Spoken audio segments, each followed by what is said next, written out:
Renungan kita satu hari satu pasal dari kitab pengkhotbah.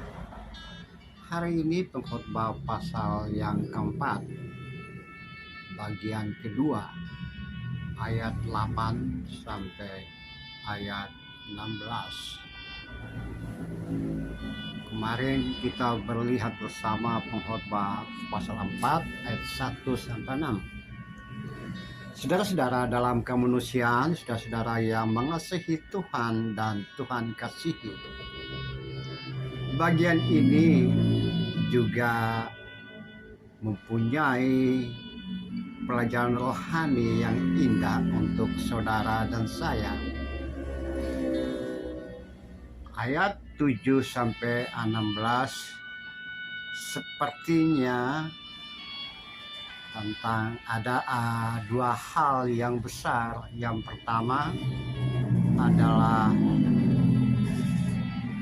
bagusnya, enaknya, faedahnya interaksi dengan sesama atau hubungan persahabatan atau dalam keaktifan dari aktivitas hidup dan kehidupan perlu atau memerlukan orang lain. Jika sendiri maka jatuh, tidak ada yang menolong. Tapi jika ada orang lain maka bisa tertolong.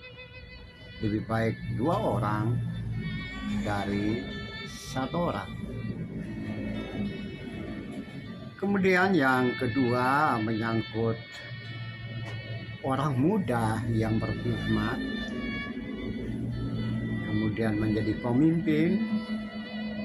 Orang muda yang berkhidmat lebih baik dari raja tua yang bodoh dan tidak mau mendapat masukan dari orang lain.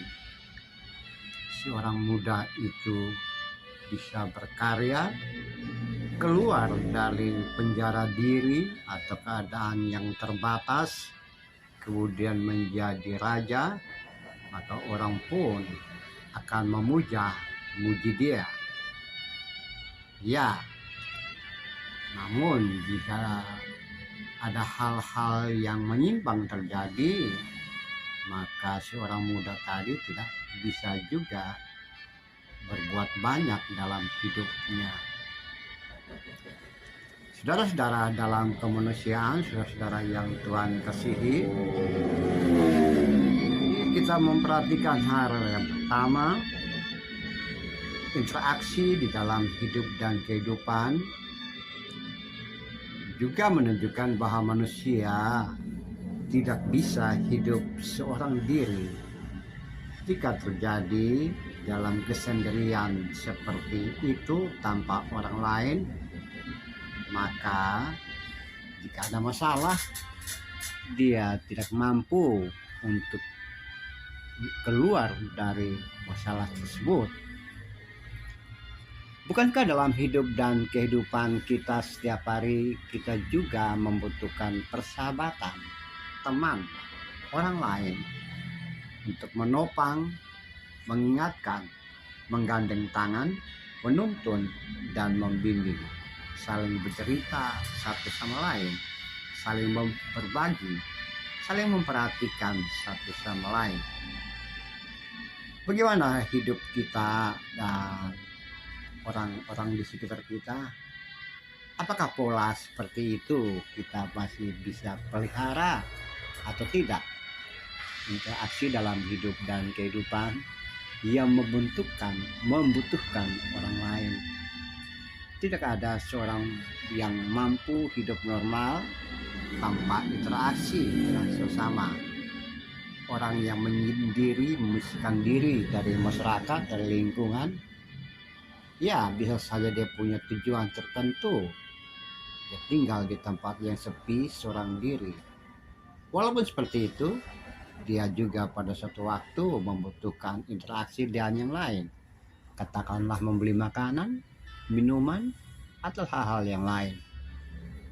Jadi saudara-saudaraku yang kekasih, bagaimana memperhatikan hidup ini sehingga tidak menjadi suatu kesia-siaan.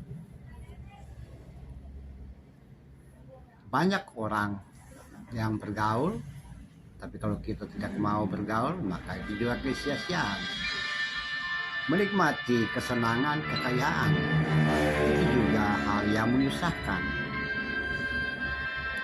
Jabatan, kedudukan, tanpa menerima masukan dari orang lain, itu juga kesia-siaan. Monggo saudara-saudaraku, coba periksa hidup dan kehidupan. Apakah ada hal-hal yang kita baru menyadari diri, ternyata apa yang saya kerjakan dan lakukan ini di dalam kesepian dan kesendirian hidup itu bukan mendatangkan sesuatu yang baik, menyenangkan, mensejahterakan, tapi sebaliknya menyusahkan dan penuh kesia-siaan.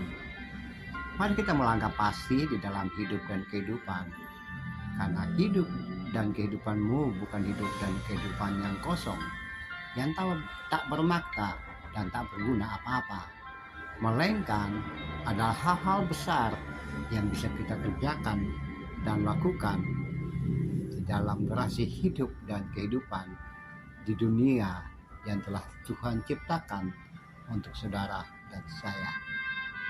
Amin. Terpujilah Kristus, terpujilah Tuhan. Haleluya.